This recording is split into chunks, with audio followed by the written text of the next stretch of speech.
Full Bloom is brought to you in part by the following.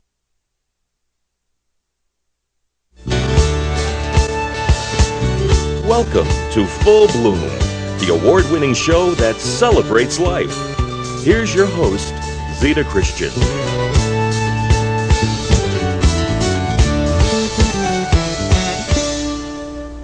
Hi everyone, welcome to Full Bloom. I'm Zita Christian. I have two super women with me tonight. They are both friends. They are both from the Hebrew Healthcare Center in West Hartford, Connecticut.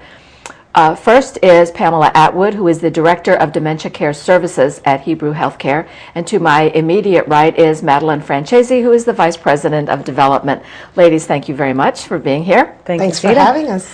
And I must say, too, for those in the viewing audience who have been watching our four-part series on caregiving and dementia, they're going to be familiar with you, Pam, because we've been talking about dementia, particularly Alzheimer's, and the critical role of the caregiver. Mm-hmm. What I want to talk with you both about tonight is a program that, because I want to learn more about it, that I know you have at Hebrew Healthcare that funds a link between Alzheimer's and other dementia and the arts. Yes. So I think, if I saw correctly, the program is called A Fresh Canvas. What a great idea. A Fresh Canvas and Alzheimer's Arts Program, plural, because it's not just painting. It also incorporates music, dance, movement, as well as painting. I didn't realize that, so I have a lot to learn. So when you talk about that, from something that I saw on the website, what I liked was that the program focuses on positive things, and not just sitting and watching something. People are participating. Right. Tell me more about that. It's about the process, not the product. So when we first started doing this program, we had this wonderful art teacher who came in and spent weeks trying to work with our residents on how to draw a rose. And we said, no, that's not really what we're talking about. I don't care if they understand how to draw a rose. We're not trying to teach art classes. We are talking about, what does each individual think about drawing love or hope or something else that's meaningful to them. Yeah. So it's about expression. When people have dementia or other illnesses, art therapy as a modality is used by all kinds of centers and for alcohol rehab and all kinds of different challenges that people have. And art therapy is very effective done properly. It's not in doing the art itself, it's about the opportunity to express. And as we're going to explore on the show tonight, we're going to talk about some of our residents who, although we focus on the process, the product is also beautiful. Well, and that's a perfect segue, Pam, perfect segue, because we have a picture that I wanted to share with the audience, and I don't know if it has a name. I think of it as the triple homes, but yeah. But I know there's a story behind it, and I'm going to ask, we'll put that one up here in a second, and tell me, what are we looking at when we see this picture of the three houses? We call it the three houses. This was actually created by a resident named Gladys. Gladys has since passed away, but what we see in this 3-panel series are 3 paintings done by one individual throughout different stages of her dementia. So as you can see in the first panel on the screen, it's the panel on the left. That's her representation of home. And as you can see, there's a driveway, there's clearly a house, a roof, a tree, and some scenery in the background. About 6 months or 8 months later, we were again drawing home. Now you can see it's a little bit different. Maybe it's snowing, the tree is different, the house isn't as clearly drawn as it was in the first one, and there's less detail in the yard. I mean, it's just not as connected or as grounded. In the last one, we have a house and we have some lawn, but again, the details are much less.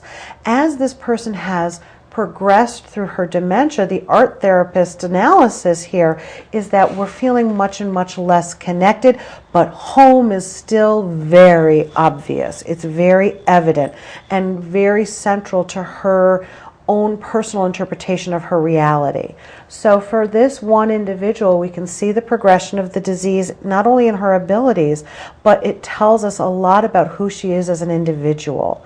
That home life, probably family, very important to her.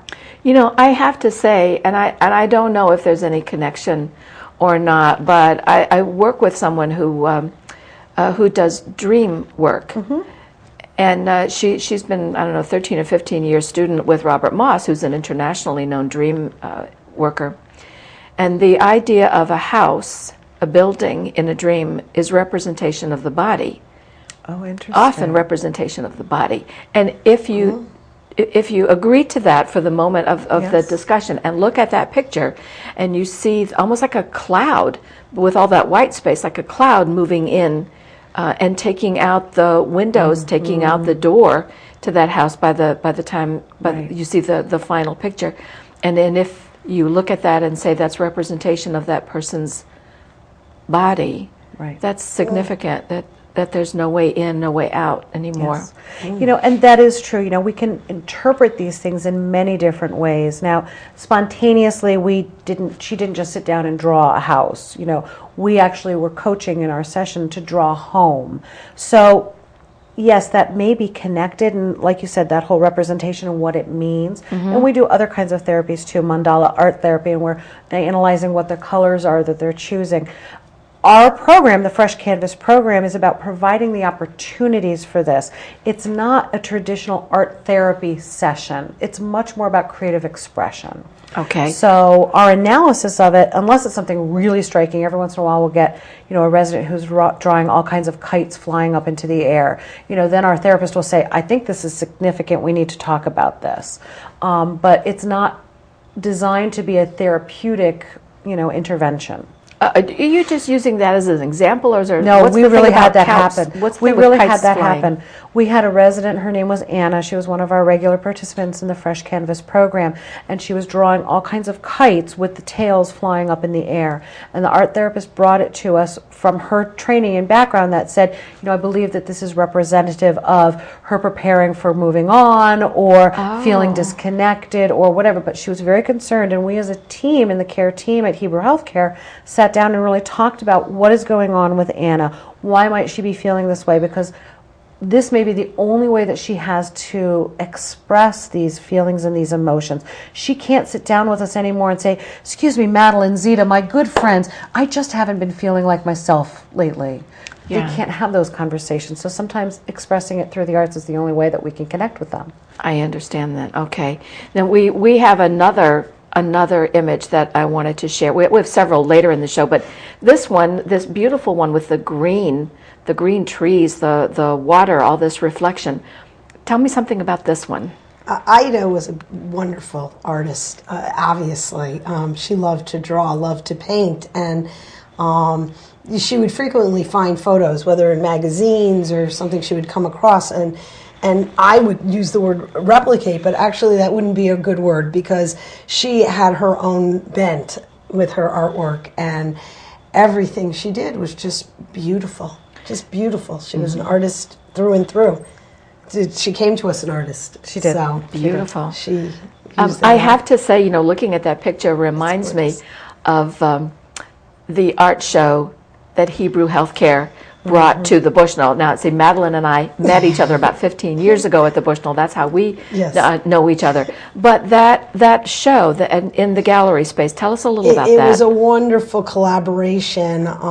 We were fortunate enough to be able to get some exhibit space for 6 weeks, and culling through all the artwork, because we have so much, and putting together the show, as well as the individual stories underneath each picture. And the culminating event, though, was the reception that you normally have with an artist reception, but this was different because these weren't artists that anybody knew. But that day, these were Rembrandts and Picassos, because not only were the residents proud, the families beamed, because what was the last time maybe they had something that they can share with their parent at that point that was cogent and felt good. We had families come in from Israel. We had families come in from all over the country to participate in this event. And we were so lucky. Hoffman Auto Group sponsored it. And one of the pieces, several of the pieces actually, we were called, people wanted to buy them. Oh my, that's quite gratifying. And so it was a wonderful day, and it really called attention to two things.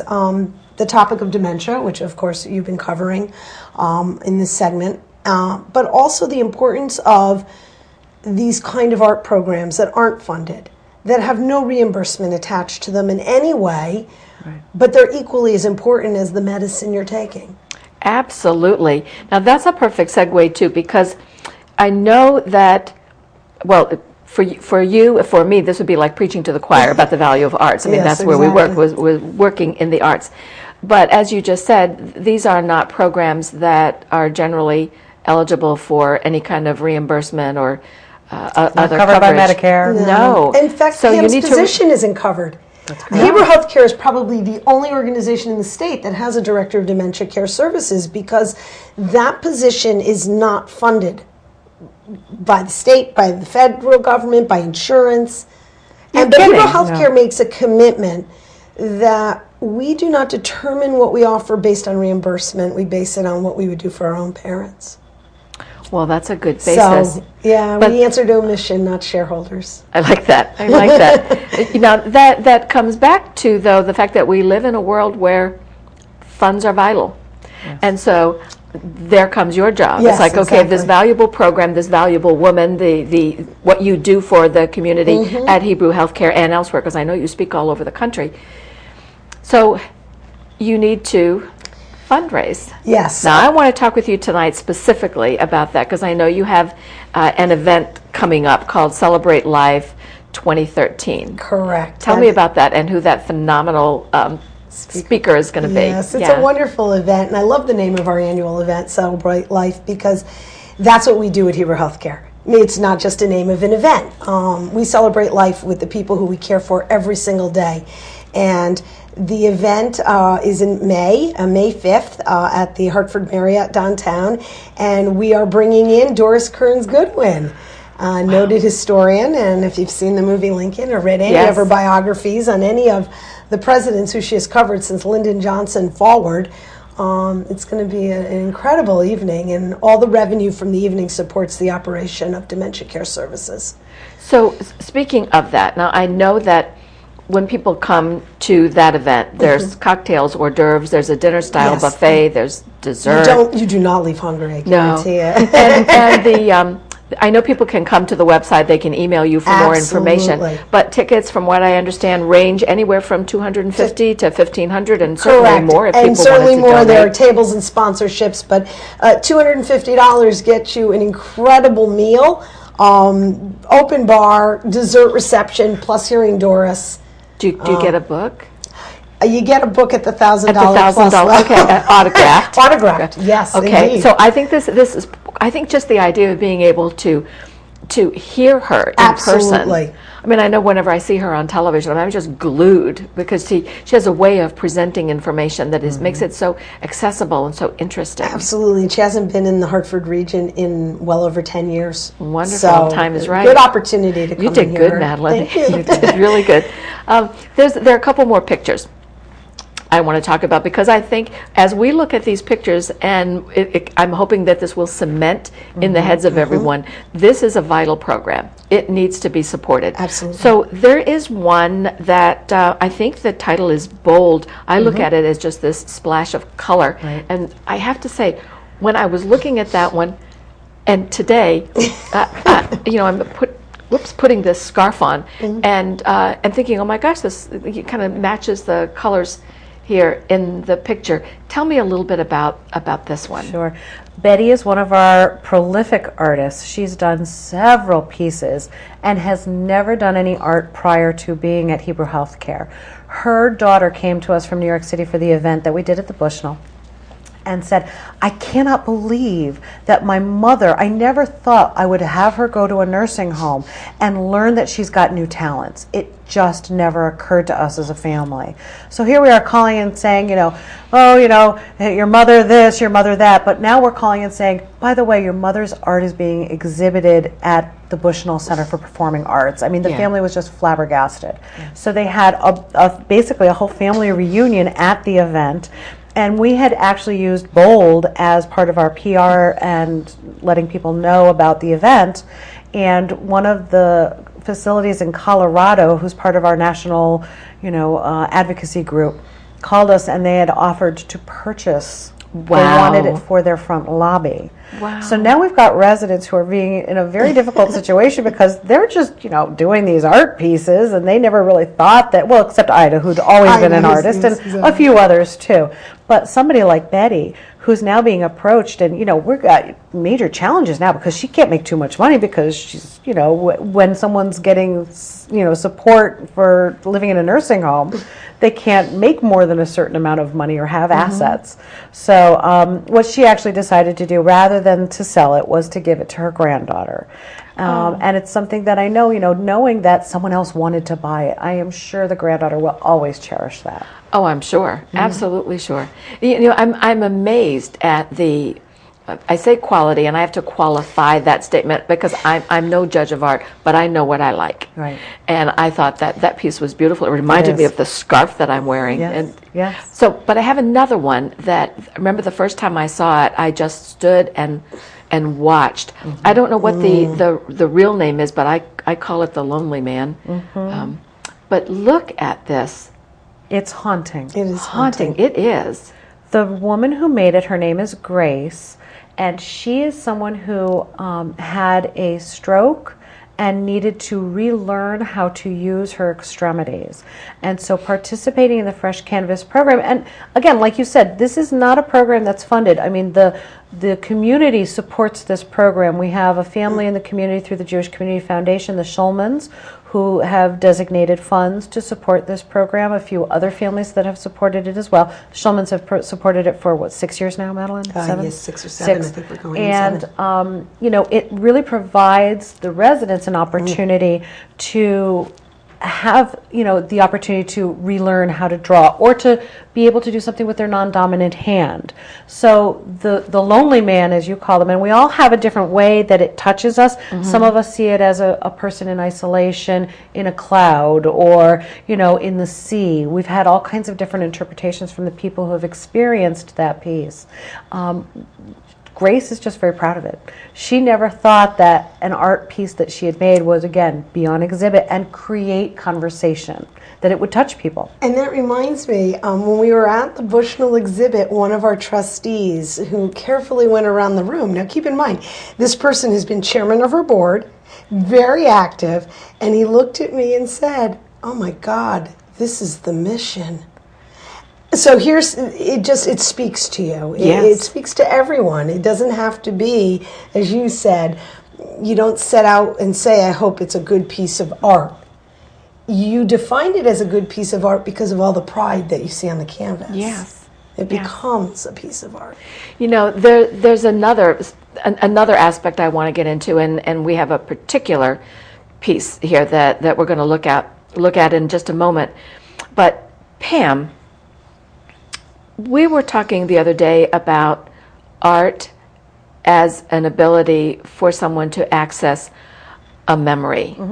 And we were talking, in one of the segments that we're doing on caregiving and dementia, you were talking about pain management. Right. And how a person with Alzheimer's or other form of dementia might not be able to convey that he or she is in pain, physical pain. So there's a lashing out. So there has to be some way of communicating something that is inside, some way that is not the usual method of communication we think of.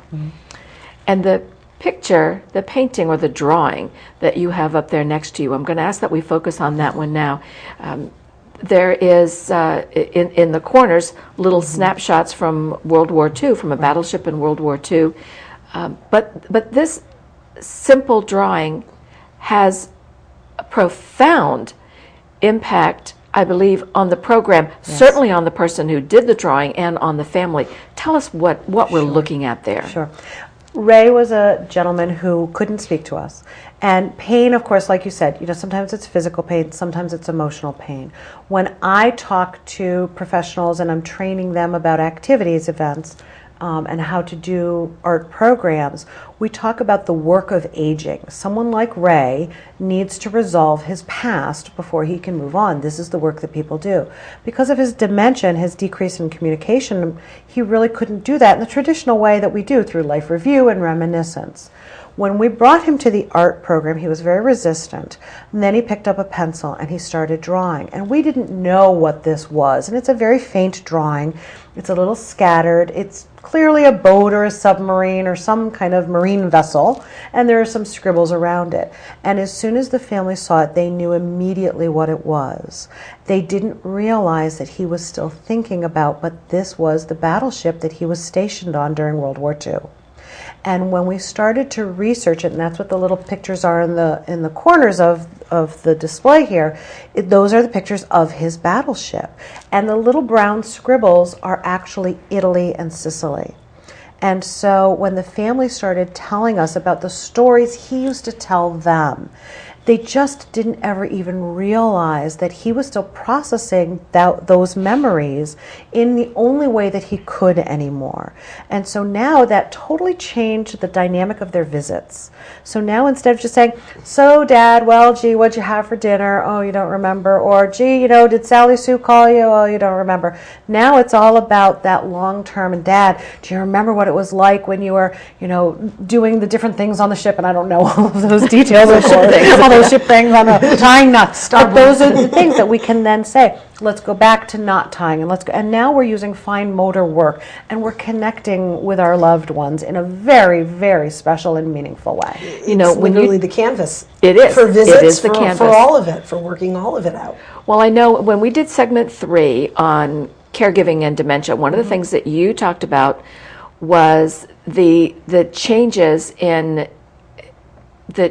that dementia brings about, particularly for veterans who have been in combat. Yes. And as the short-term memory fades and the long-term memory is what's left, if that person's long-term memory is combative and is the need to be defensive and always being on alert and being afraid and needing to be bold and protect, that's got to come out in some way. And I thought, this is beautiful that art is a way for him to express those feelings. Definitely, and much, much better for him to be able to express it artistically or in a movement group or something, rather than pacing the hallways being hyper-vigilant because no one else knows how to reach him. Yeah. I want to go back now, Madelene, to you, because as we talk about this, and I'm seeing the importance of the the connection to the patient, this program in particular, the Fresh Canvas, and I'm thinking, okay, you have quite a job to do. And I know that one of the things that you're doing in connection with the event is a fundraising, an auction. Correct. And what are you auctioning off? Okay, what we're auctioning off are Adirondack chairs that will have been designed, stylized, decorated by celebrities. And so I'm still in the process of trying to secure 10 celebrity designed chairs. Do you have any yet? I do indeed. The Today Show is going to do one. The Today Show? Yes, the Today. Matt Lauer and Natalie Morales, and they're going to rope in, I think, Savannah Guthrie and Al Roker. Nice. Tim Hasselback, who's an NFL analyst, and he joined his wife, Elizabeth, who's on The View. So they're going to do one. Yeah. Yep. And then his father, Don Hasselback, played on the LA Raiders, was in the Super Bowl, and actually, as he said, my father actually went to college for fine arts, so he'd like to do a chair. So that's wonderful. Very nice. And then Bruno Lucchese and Ann Rosso Lucchese, his wife, they're both internationally known sculptors. And we have actually pieces on our at 1 Abrams Boulevard in West Hartford, sculptures and statues that he has donated to us.